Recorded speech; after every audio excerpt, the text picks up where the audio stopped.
Party ruling లేకి వచ్చిందో ఆ రోజు నుండి కూడా వైసీపీ కార్యకర్తలు రావడం రోడ్డు మీదకి పోలీసులు వచ్చేస్తున్నారు. వైసీపీ కండువా కప్పుకొని పోలీసులు వచ్చేస్తున్నారు.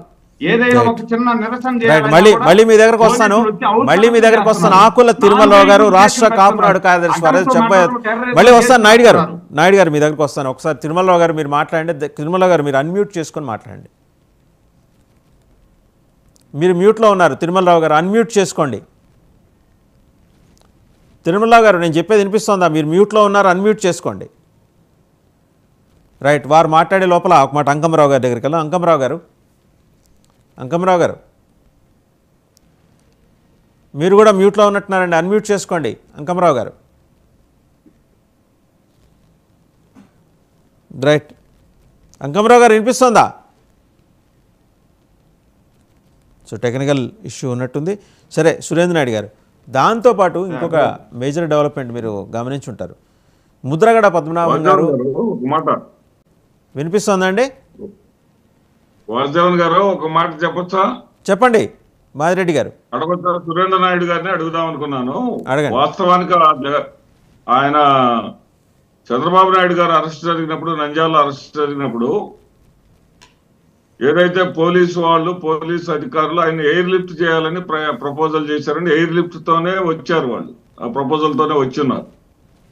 కానీ వాళ్ళు ఏదో బ్రహ్మాండం బద్దలైపోద్దని, తెలుగుదేశం పార్టీ వాళ్ళు ఎక్కడికక్కడికి తండోపతండాలకు అడ్డు వస్తారని, సకాలంలో కనీసం అతన్ని చంద్రబాబు నాయుడు గారిని కోర్టుకు కూడా చేర్చలేరని, అసలు అరెస్టే చట్టబద్ధం కాదని, తండోపతండాలుగా ప్రజలు కార్యకర్తలు వచ్చేస్తారని చెప్పేసి ఏదేదో ఊహించుకొని వాళ్ళు మేము ఎయిర్ లిఫ్ట్కి రాను, నన్ను కారులోనే తీసుకెళ్ళండి, నేను కారులోనే వస్తానని చెప్పాడు.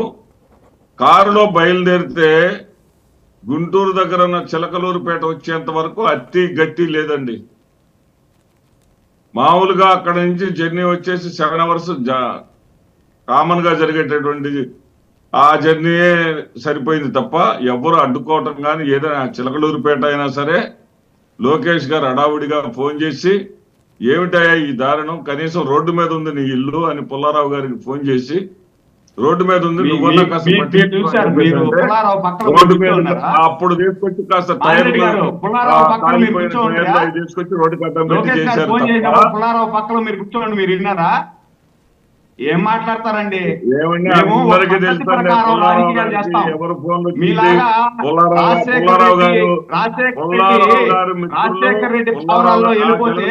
గుంటూరే రిలయన్స్ మీద దాడులు దూరం మాది గుంటూరే సంస్థల మీద మేము దాడులు చేయం. ఆ విధంగా చేస్తాం మేము. అక్కడ దాకా జరగలేదు, జరగండి నిజం, జరగండి నిజమా కాదా? పుల్లారావు గారికి ఫోన్ చేసింది లోకేష్ బాబు గారు, పుల్లారావు ఫోన్ చేసింది మీరు పక్కనే ఫోన్ వింటుదా మీరేమన్నా? అది కాదండి, కార్యకర్తలు రోడ్ల మీదకి రాలేదు, ఇది నిజం. ఈ రోజు కూడా మీ పరిస్థితి అదే. మరి ఎందుకు అంతమంది కార్యకర్తల మీద కేసులు పెట్టారు? వచ్చారు, వాళ్ళు వచ్చారు, వీళ్ళు వచ్చారని మీరు చెప్పుకోవటమే కానీ కార్యకర్తల మీద ఎందుకు కేసులు పెట్టారు మీరు? చంద్రబాబు నాయుడు అరెస్ట్ అయితే లంచగొండి వాడికి అనుకున్నారే తప్ప నిజంగా కార్యకర్తలు రాలేదు, నాయకులు రాలేదు. ఎందుకు మరి నాన్ అవైలబుల్ కేసులన్నీ పెట్టారు కార్యకర్తల మీద, నాయకుల మీద? నిన్నటికి నిన్న కేసులు పెట్టారు కదా, నిన్న కూడా ఛార్జ్ షీట్ ఫైల్ చేశారు కదా. చంద్రబాబు నాయుడు గారు అడ్డుకున్నారు, పోలీసులు అడ్డుకున్నారు వీళ్ళు అని చెప్పి కేసులు పెట్టారు. నాన్ అవైలబుల్ కేసులు అరెస్ట్ చేశారు, మళ్ళా బెయిల్ ఇచ్చి పంపించారు.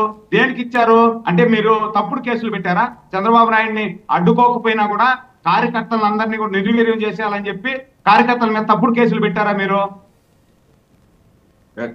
ఎక్కడ అడ్డుకున్నారు? ఆ తర్వాత జరిగిన కేసులు కాదు, ఆ రోజు విషయం చెప్పండి. ఆ రోజు ఎవరిని అడ్డుకోలేదు.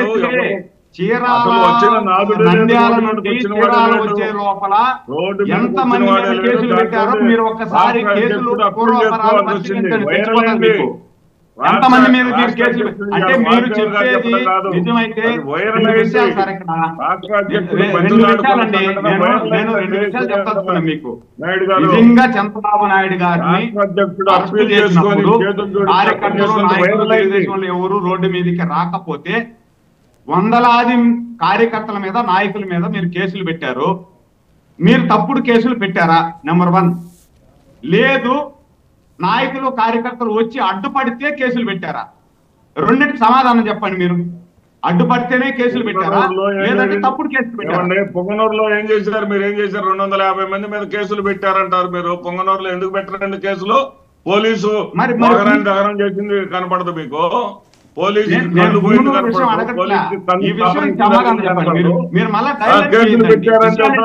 పెట్టుకుంటారంటే గలాట చేస్తే విషయాన్ని డైవర్ట్ చేయదండి.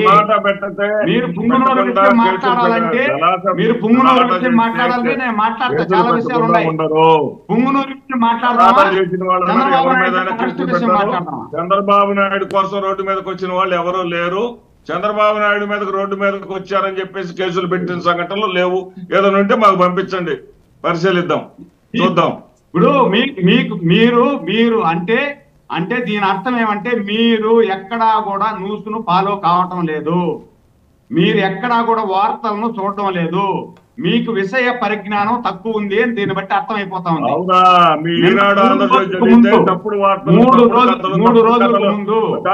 3 రోజులకు ముందే చీరాలలో 20 మందిని అరెస్ట్ చేశారు. చంద్రబాబు నాయుడు గారి మీద దాడి జరిగినప్పుడు అడ్డుకున్నారు తెలుగుదేశం నాయకులు అని చెప్పి అరెస్ట్ చేశారు. అది కూడా మీకు తెలియలేదంటే మీ దగ్గర విషయం లేదు అని అర్థం. ఏమంటే అబద్ధాలు అసత్యాలు నమ్మే రోజులు పోయినాయండి. మీరేమన్నారు? మాదిరెడ్డి గారు అర్థ సత్యాలు మీ దగ్గర సమాచారం మీ దగ్గర ఉంటే సమగ్ర సమాచారం ముందుంచండి, అంతేగాని మీరు అర్థ సత్యాలు మాట్లాడద్దండి. మీరు చాలా మంచోళ్ళు అనుకుంటున్నా నేను. వైసీపీ నాయకుల్లో మీరు కొంచెం మంచోళ్ళు అనే ఆలోచన నాకుంది, మీ మీద అభిప్రాయం ఉంది. ఎందుకంటే మీరు కొన్ని సత్యాలు మాట్లాడుతున్నారు. మీరు ఆ సత్యాలు ఇప్పుడు అర్థ సత్యాలు మాట్లాడుతున్నారు. అందరిలాగా అందరూ వైసీపీ నాయకులు కార్యకర్తలాగా మీరు అదే విధంగా ఉంటానంటే చంద్రబాబు నాయుడు గారు ఆశించింది జరగలేదనేది నా అభిప్రాయం. మీరు జరిగిందని అనుకుంటే నేను చేయగలిగేది లేదు. ఆయన ఏదైతే ఆశించాడో రోడ్డు స్తంభించిపోతాయి. వీళ్ళు చంద్రబాబు నాయుడు గారిని అరెస్టు చేయడం కోసం, చంద్రబాబు నాయుడు గారి మీద కేసు పెట్టి అరెస్టు చేసి తప్పుడు కేసు పెట్టి అరెస్ట్ చేసేదాని కోసం ప్రయత్నం చేసి ఇక్కడ నుండి నంద్యాలలో ఉన్నటువంటి కోర్టులో ఆయన్ను అడ్మిట్ చేయకుండా గుంటూరుకు తీసుకెళ్లే సందర్భంలో దాదాపు గుంటూరుకి తీసుకెళ్లడం కోసం తెల్లవారితో ఇక్కడ 3 గంటలకో 4 గంటలకో ఆయన అరెస్ట్ చేసేదానికి ప్రయత్నం చేసి అక్కడ నుండి తీసుకెళ్లేదానికి గుంటూరుకి దాదాపు 7 గంటల సమయం పట్టిందంటే మీరు ఆలోచించండి. రైట్, ఒకసారి తిరుమలరావు గారు జాయిన్ అయ్యారు. తిరుమలరావు గారు ఇప్పుడు మీ ఆడియో ఓకేనా? నంద్యాల నుండి ఓకే, వినిపిస్తుంది. ఒక్క నిమిషం నాయుడు గారు సురేంద్ర నాయుడు గారు నుంచి మాట్లాడుతుంటే నాకు చాలా విచిత్రంగా ఉంది. చంద్రబాబు నాయుడు గారిని ప్రభుత్వం అరెస్ట్ చేసినప్పుడు క్లియర్ కట్ గా అడిగింది, సార్ మనము హెలికాప్టర్ లో వెళ్ళిపోదాము అని. ఆయనకి ఏ రకమైన గొడవలు చేసే ఉద్దేశం లేకపోతే, ఏ రకమైన అల్లర్లు సృష్టించడానికి ఆలోచన లేకపోతే ఎందుకు హెలికాప్టర్లు వెళ్ళలేదు? ఎందుకు బై రోడ్డు వచ్చాడు? ఆ మాత్రం 40 ఏళ్ళు అంత వయసు ఉంది, 40 ఏళ్ళు ఇండస్ట్రీ అని చెప్పుకుంటాడు. ఎందుకు ఒప్పుకోలేదు హెలికాప్టర్ రావడానికి? ఇదో ప్రశ్న. రెండో విషయము,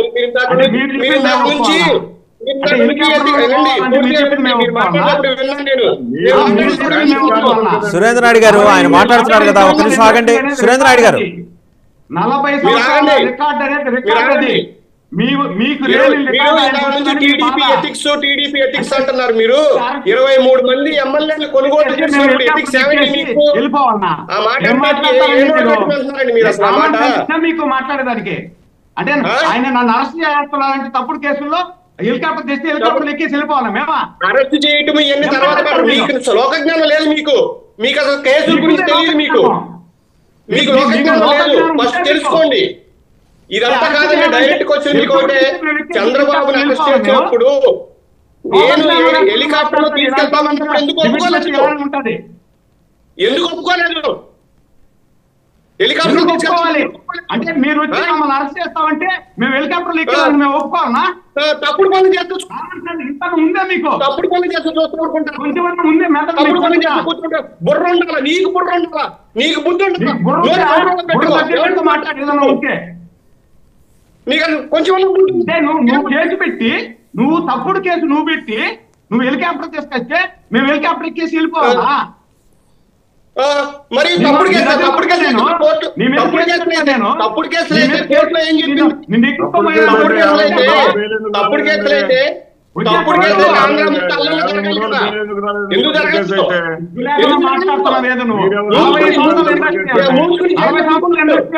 నువ్వు చెప్పాలి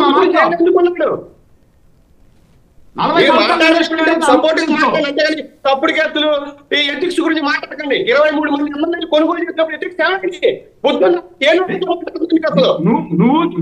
నువ్వు చేసింది ఏంటి? 23 మంది ఎమ్మెల్యేలు కొనుగోలు చేసి నువ్వు చూసావా? 23 మంది ఎమ్మెల్యేలు ఏం ఎథిక్స్? 23 విషయం మాట్లాడయ్యా,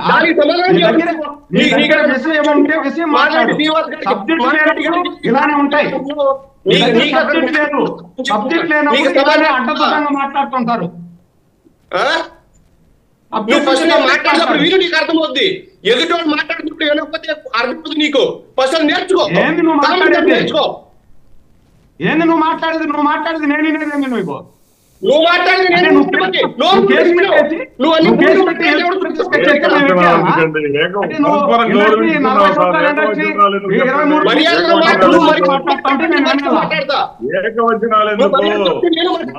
మన మనుషుల్లో తర్వాత పార్టీలు ఏకవచనాలు ఒక మాట అన్ని 23 మంది పొందాం.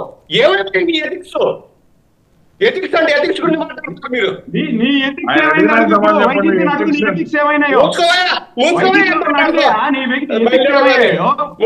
నీవు సపోర్ట్ చేస్తావు, సపోర్ట్ గా మాట్లాడు. ఎదురు కామెంట్ చేయమాక, నోరు రామాక. మారెడ్డి గారికి సమాచారం లేదు.